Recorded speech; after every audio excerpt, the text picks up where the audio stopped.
So this track, it's a Texas shuffle. You know, it's very influenced by Stevie Ray Vaughan, very influenced by Pride and Joy. You know, and it's a 12-bar blues. It's a slow change, which means, like I said before, you stay on the 1 for the first 4 bars. Bar number 5, you go to the 4 chord, right? And the interesting thing about this track, it's because it starts from the 5. So if you are attending some jams or you're gonna go in with someone sitting with some band, and they say, okay, let's play a shuffle in E from the 5. 1, 2, 1, 2, 3. When they say from the 5, it means that you're gonna start on the 5. In the key of E, the 5 is B, right? And when they say on the 5, they're saying that you're starting the song in the bar number 9.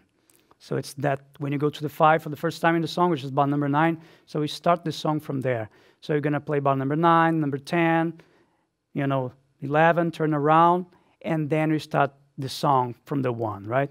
So, but basically it's that. So the way that I was playing the chords, it was something very like kind of Stevie Ray and very percussive and staccato. You know, it's something like a, and I'm doing that kind of motion that Stevie was doing all the time. It just gives more, more groove, It helps with the layback too, So I'm kind of attacking, muting strings, and I'm playing upbeat, It's almost like reggae,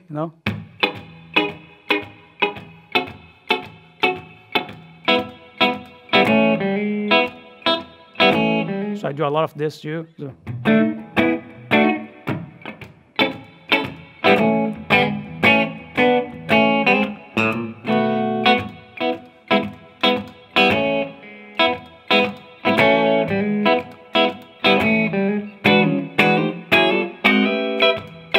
So I'd like to do this a lot too, so I go 9 chords.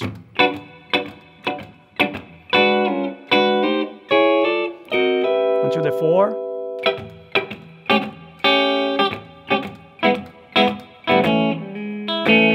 Comes the 5. And then I'm just only playing 2 notes, and I'm just playing the tonic and the 5th.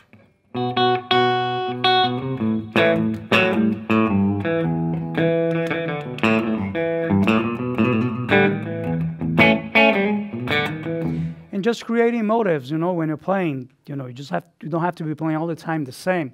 You can do that, but just to have more fun, to be more interesting to you and to the listener, you can come with some motives. You keep playing the chords like you're playing a solo, but of course don't go too crazy because you don't want to get in the way of the singer or the person that is playing the solo.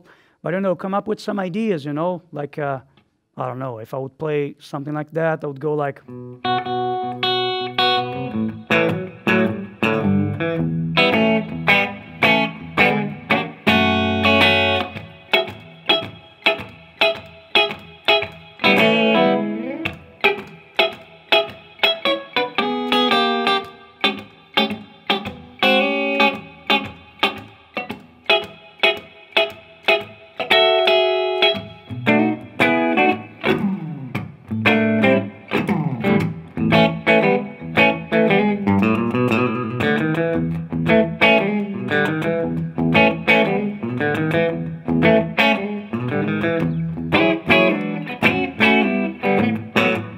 stuff like that.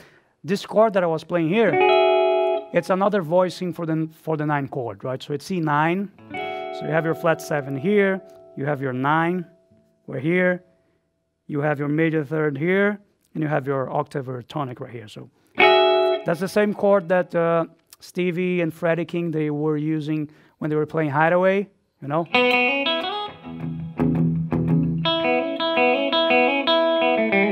So when you go over the breaks,